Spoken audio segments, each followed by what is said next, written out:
Bonjour, voici une capsule portant sur le principe de Condorcet, qui est une méthode, une procédure de vote. Donc, dans le principe de Condorcet, ce qu'on va demander, c'est que chaque électeur dresse une liste de candidats par ordre de préférence. Donc, on va demander de placer en première, deuxième, troisième, ainsi de suite, chacune des positions. Et le candidat vainqueur va être élu en comparant les résultats de chaque candidat dans une confrontation un à un. Donc, comme vous allez pouvoir voir dans l'exemple, c'est quand même une méthode qui est complexe à mettre en œuvre, qui va par contre habituellement satisfaire une grande portion des électeurs, mais qui peut aussi permettre d'arriver à une situation où ce serait impossible d'admettre un vainqueur. Donc, on va regarder un exemple. Donc, on a dans une situation des élèves qui ont voté pour leur enseignant favori. Ils avaient le choix entre M. Barry, Mme Martel et M. Paquet.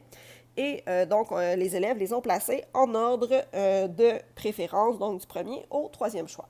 Donc, dans la procédure du principe de Condorcet, ce qu'on va faire, c'est qu'on va comparer les enseignants deux à deux. Donc, je vais commencer dans un premier temps en comparant M. Baril et M. Paquet. Donc, ce que je vais constater, ce que je vais essayer de considérer, en fait, c'est dans la première colonne, donc pour les 120 élèves, est-ce que c'est M. Baril ou M. Paquet qui est préféré? Donc, je constate que c'est M. Baril. Donc, M. Baril, ça va lui donner automatiquement 120 votes. Je vais aller voir pour les 95 élèves. Donc, pour les 95 élèves, c'est Mme Martel qui était la première. Par contre, elle ne nous intéresse pas dans cette situation-ci. Donc, entre M. Paquet et M. Baril, celui qui est préféré, c'est M. Paquet pour 95 votes. Et je vais faire la même chose pour les 65 élèves. Ce que je constate, c'est que M. Paquet est préféré à M. Baril. Donc, je vais ajouter 65 pour un total de 160 votes. Donc, entre M. Baril et M. Paquet, ce que je vais constater, c'est que c'est M. Paquet qui est le meilleur. Je vais par la suite faire exactement la même procédure. Je vais comparer M. Baril et Mme Martel. Donc, dans la première colonne, pour les 120 élèves, ce que je vais constater, c'est que c'est M. Baril qui est préféré à Mme Martel, qui est en troisième position. Ça donne donc 120 votes pour M. Baril. Par la suite, dans la deuxième colonne, donc pour les 95 élèves, c'est Mme Martel qui était le premier choix, donc meilleur que M.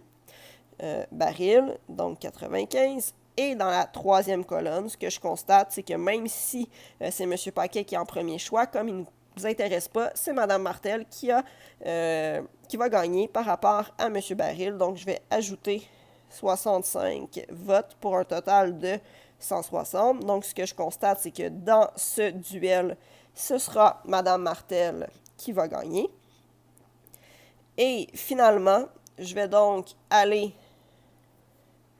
faire une comparaison entre M. Paquet et Mme Martel. Donc, je reprends exactement la même procédure. Pour les 120 élèves, je vais constater que comme je ne considère pas M. Baril, c'est M. Paquet qui va obtenir les 120 votes. Ensuite, dans la deuxième colonne, on voit que c'est Mme Martel qui est en première, donc elle aura les 95 votes. Et dans la dernière colonne, c'est M. Paquet qui est meilleur que Mme Martel, donc je vais lui ajouter 65 votes pour un total de 185 votes. Je vais donc pouvoir dire que c'est M. Paquet qui est gagnant de ce duel. Donc, ce que je constate en réalité, c'est que M. Paquet a gagné 2 fois, Mme Martel a gagné 1 fois et M. Baril a toujours perdu. Donc, je vais pouvoir déterminer que le gagnant, c'est M. Paquet. Donc, M. Paquet est élu car il gagne 2 duels, ce qui est bien évidemment plus que le seul duel gagné par Mme Martel et aucun duel gagné par M. Baril. Merci.